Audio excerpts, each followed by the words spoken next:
देखो आने वाले 1-2 दिन अगर कोई आदमी राह चलते अचानक से अपना कुर्ता फाड़ने लगे और जोर जोर से आलिया भट्ट की तरह चिल्लाने लगे कि मुझे घर जाना है, मुझे घर जाना है, तो उसको पागल मत समझना, क्योंकि हो सकता है उसने हीरोपंती 2 देखी हो। मुझे घर जाना है। हमने भी देखी भाई साहब। उसके बाद अपनी आंखों को फिनाइल से धोया और अस्पताल जाके 10-12 कोवैक्सीन की शीशियां पीने के बाद हम थोड़ा जिंदा बचे हैं और ये बताने आए हैं कि कल हमारे साथ थिएटर में हुआ क्या था। वेल, आदमी का फिल्मों से भरोसा उड़ जाए उस हिसाब की फिल्म है ये फिल्म नहीं है, एक विपदा है जिसका सरकार को मुआवजा देना चाहिए। हम बंदर से इंसान बने हैं, लेकिन इस फिल्म को देखकर आज का आदमी इंसान से बंदर बनने की राह पे चल पड़ा है। पिक्चर बनाने वालों को भी कोई खास फिल्म से मतलब नहीं था। ऐसा लगा कि डायरेक्टर साहब ने कैमरा और सेट लगाकर एक्टर को खुले मार्केट में छोड़ दिया कि बेटा जो करना है करो, रिकॉर्ड कर रहे हैं हम लोग। इस चक्कर में टाइगर भैया ने भी 500-600 गुलाटियां मार दी और पिक्चर खत्म। अगर हम करें तो करें क्या, बोले तो बोले क्या। फिल्म शुरू होने से पहले एक स्टैट्यूटरी वार्निंग आती है कि सिगरेट बीड़ी फूंकना हानिकारक है। तो ये हमको क्यों बता रहे हो भाई? मेकर से किसी ने पूछा है कि उन्होंने क्या फूंक के पिक्चर बनाई?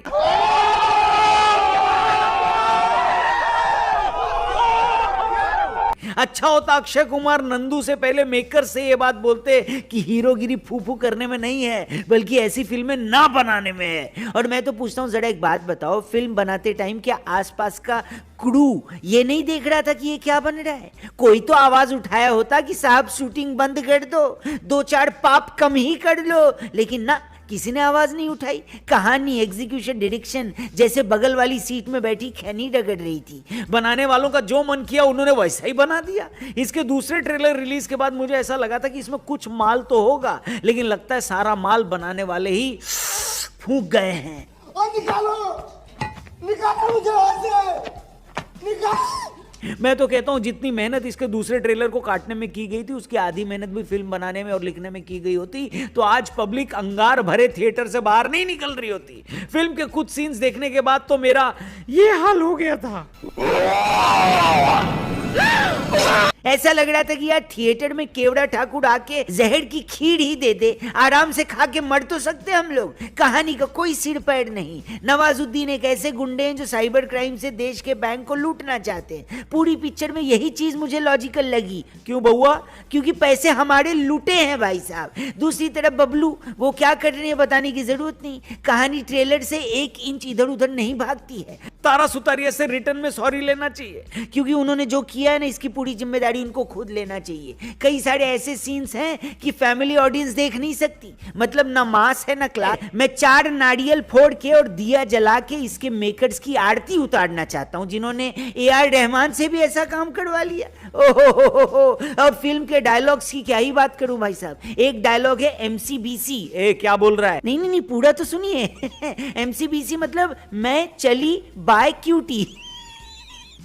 मैं पूछना चाहता हूं, ऐसे डायलॉग्स मारती हो? छोटी बच्ची हो क्या? यही नहीं, अभी और सुनिए। इसके अलावा भी एक डायलॉग था, फटने से पहले फटने वाले की न फटे तो क्या फटे। मारो हमको जिंदा मत छोड़ो सालो। मतलब डायरेक्टर साहब अगर राइमिंग ही करवानी थी तो किसी नर्सरी के बच्चे को दे देते, इससे अच्छी करके देता। कायदे से इसके मेकर से कॉन्ट्रैक्ट साइन कराना चाहिए कि अगले 2 साल तक वो कोई और फिल्म नहीं बनाएंगे। राइटर से उनका पेन छीन लेना चाहिए और प्रोड्यूसर से उनके पैसे। देश में इस समय सबसे बड़ी विपदा यही है। लेकिन इसको लेकर कहीं कोई धरना प्रदर्शन क्यों नहीं हो रहा है बे? अगर कोई चौथी लहर है तो वो यही फिल्म है। अगर कलयुग में घोर पाप जैसी कोई चीज है तो यही फिल्म है। ये वो पैंट है जिसकी सिलाई खुली हुई है। अगर दुनिया में धोखा नाम की कोई चीज एग्जिस्ट करती है तो वो यही फिल्म है। अगर एलियंस एग्जिस्ट करते हैं तो अटैक करने का एलियन, ओ एलियन, यही सही समय, अटैक कर दो हम पे। ये वो मौत का कुआं है जहां से आदमी बचकर भले निकल जाए, लेकिन उसकी रूह वहीं कैद हो जाती है। बुद्धि का सत्यानाश हो जाता है और 6 की 6 सेंसेस बंद हो जाती हैं। अरे ये फिल्म उन पापों की सजा है जो हमने कभी ना कभी अपनी जिंदगी में किया है। ये उन टूटी हुई कसमों की सजा है जो हमने बचपन में ऐसे ही कसम खा लिए थे। ये बॉलीवुड का खुद के साथ कंपटीशन है कि सबसे खराब फिल्म कौन बनाएगा। ये वो पतली दाल है जो आदमी का पेट खराब होने के बाद दी जाती है। ये वो बासी उड़द का पापड़ है जो बनाने के बाद बनाने वाला ही भूल गया। ये वो वायरस है जिसकी वैक्सीन खोजने में ह्यूमन रेस को अभी 4 जन्म लगेंगे। फिल्म को खत्म करने के बाद मैं ऐसे बाहर निकला हूं बे, ऐसे।